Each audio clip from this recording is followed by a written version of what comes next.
Hello friends, कैसे हो आप सब लोग। आपका स्वागत है इस वीडियो के अंदर और इसमें हम बात करेंगे एक बहुत ही इंपॉर्टेंट इंस्ट्रूमेंट के बारे में। और इस इंस्ट्रूमेंट का इंट्रोडक्शन आपको तब दिया जाता है जब आप फर्स्ट टाइम अपनी लैब के अंदर एंट्री करते हो, राइट।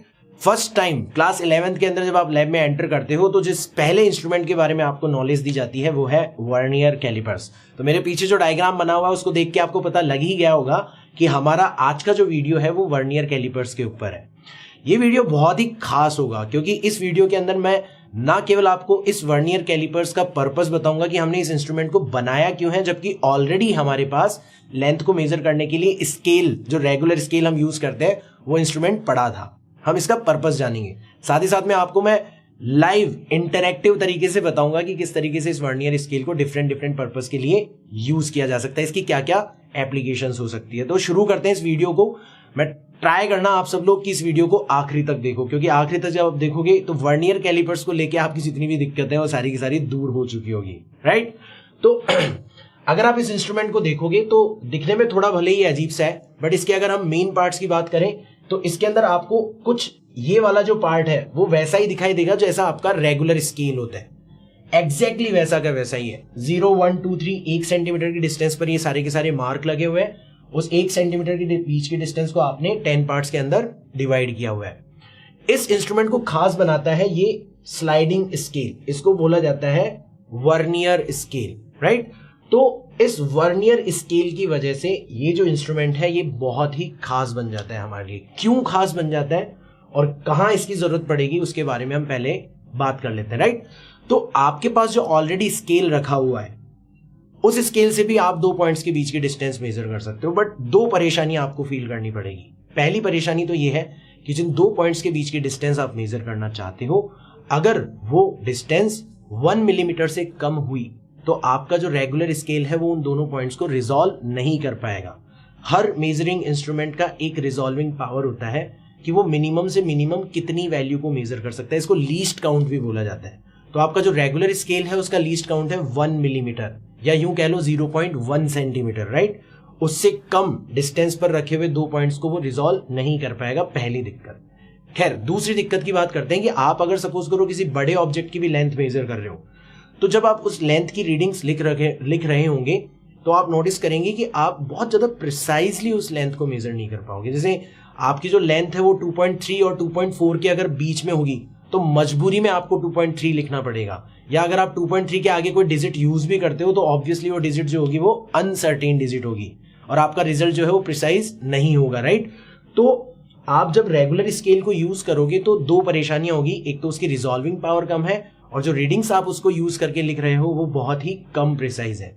तो हमारी 2 रिक्वायरमेंट यहां से पता चली कि अगर हमें ज्यादा प्रिसाइजली रिजल्ट लिखना है, हमें डेसिमल के बाद में केवल और केवल 1 डिजिट तक नहीं, डेसिमल के बाद में 2 डिजिट्स के प्रिसीजन तक अपने रिजल्ट को लिखना है श्योरिटी के साथ, या फिर हमें 1 मिलीमीटर से भी कम डिस्टेंसेस को रिजॉल्व करना है, तो हमें कुछ और इंस्ट्रूमेंट बनाना पड़ेगा और उसके लिए सबसे बेटर कैंडिडेट है हमारा वर्नियर कैलिपर्स, राइट।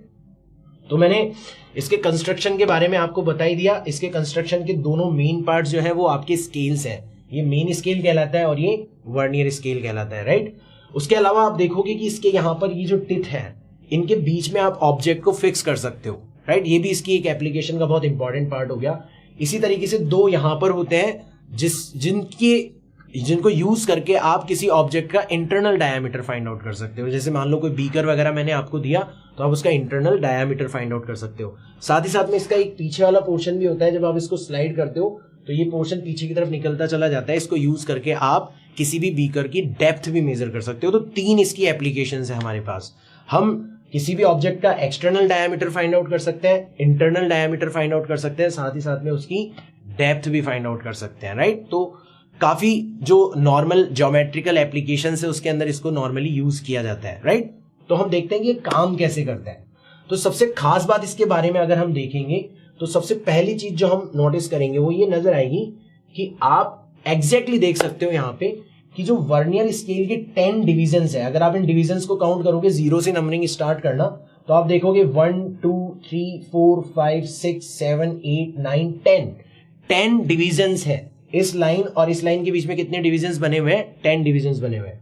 तो ये जो 10 डिविजन्स है ये मेन स्केल के एग्जैक्टली 9 डिविजन से कोइंसाइड हो रहे हैं।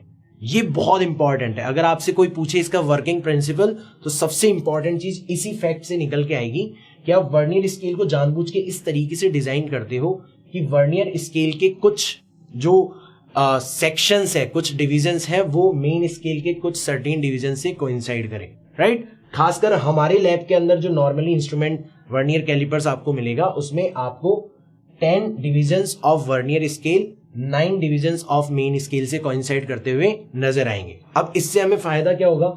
इससे हमें पहला फायदा तो ये होगा, आपने देखा यहां पर, आप इसको यूं लिख सकते हो, इस तरीके से लिख सकते हो कि 10 वर्नियर स्केल डिविजन्स किससे कोइंसाइड कर रहे हैं? 9 मेन स्केल डिवीजन से कोइंसाइड कर रहे हैं।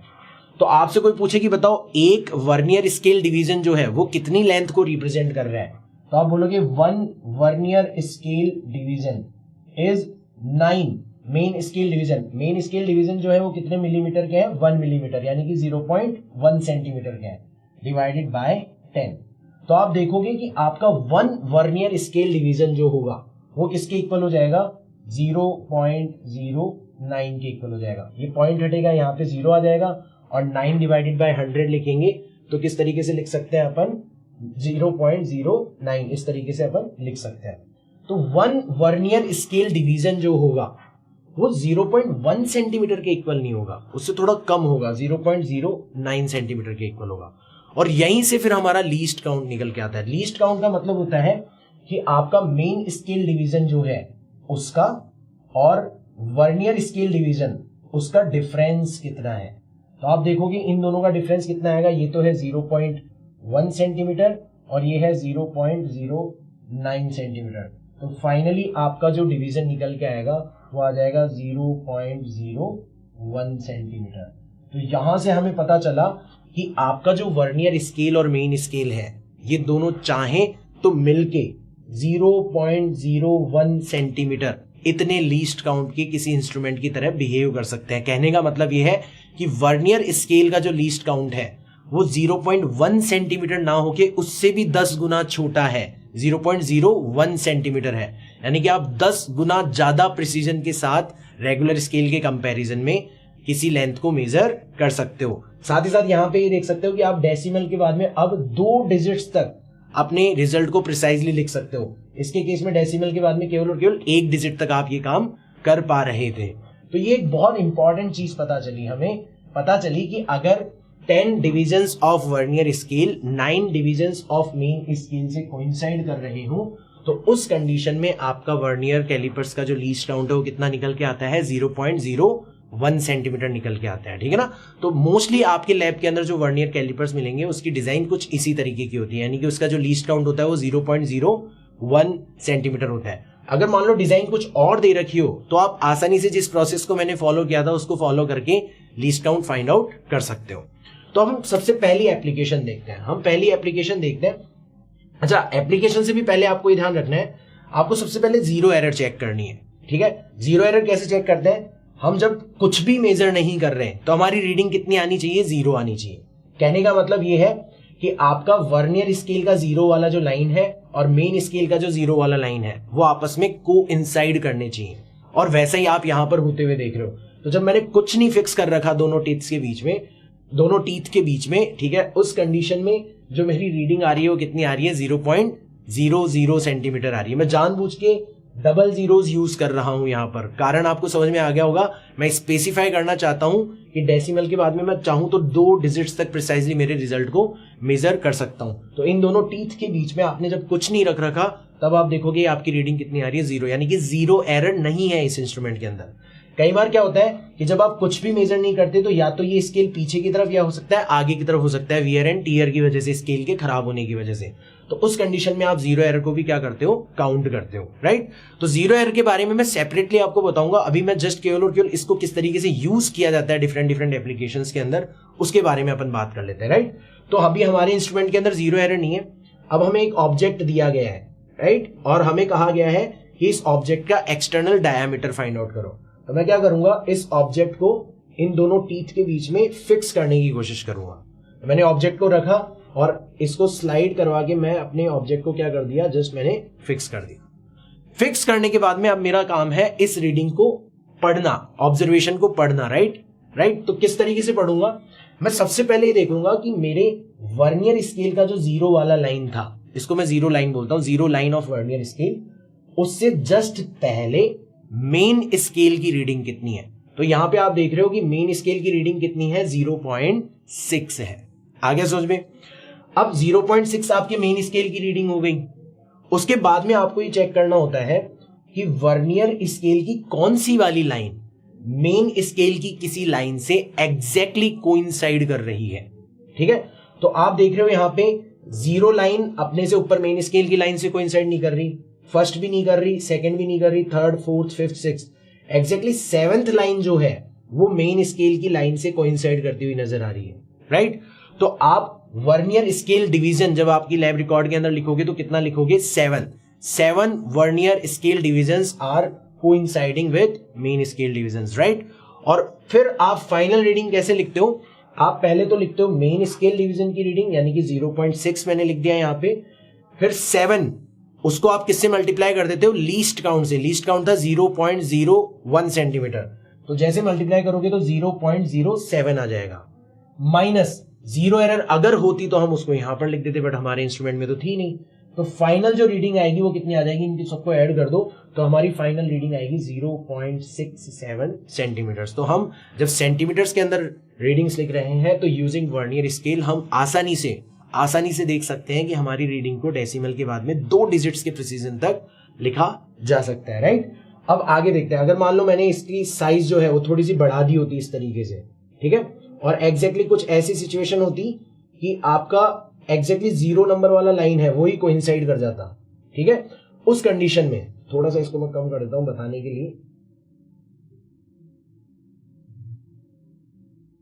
ठीक है। एक केस कुछ ऐसा भी हो सकता है कि एग्जैक्टली आपका जो ऑब्जेक्ट है वो कुछ इस तरीके से बिहेव करता कि इसकी नंबर 0 वाली लाइन है, ठीक है, वही आपकी क्या करने लग जाती, कोइंसाइड करने लग जाती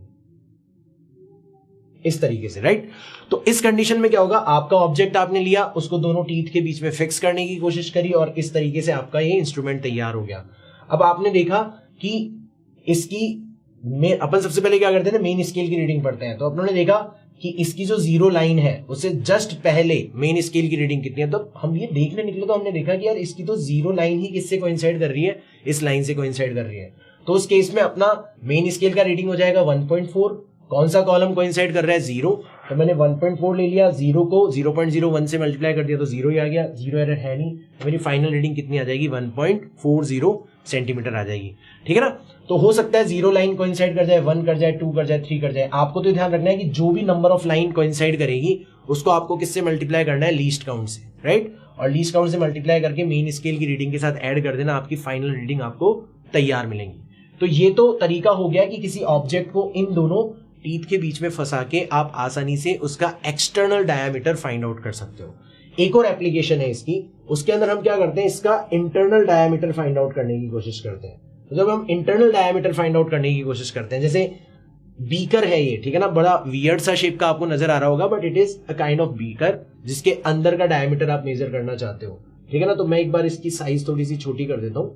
तो आप क्या करोगे, इस बीकर को इस तरीके से रखोगे और इसको स्लाइड करके कोशिश करोगे कि आपके ये जो ऊपर वाले टीथ है, ये ऊपर वाले जो टीथ है वो फिक्स हो जाए आपके ऑब्जेक्ट के अंदर। इस कंडीशन में आप जो मेजर कर रहे हो, क्या मेजर कर रहे हो, इसका इंटरनल डायामीटर मेजर कर रहे हो। अब जब इंटरनल डायामीटर मेजर कर रहे हो तो उस कंडीशन में आप ये देखोगे कि सबसे पहले मेन स्केल की 0 लाइन से जस्ट पहले वाली जो कौन सी लाइन है वो कोइंसाइड कर रही है। तो आपने देखा 1.5 लाइन कोइंसाइड कर रही है।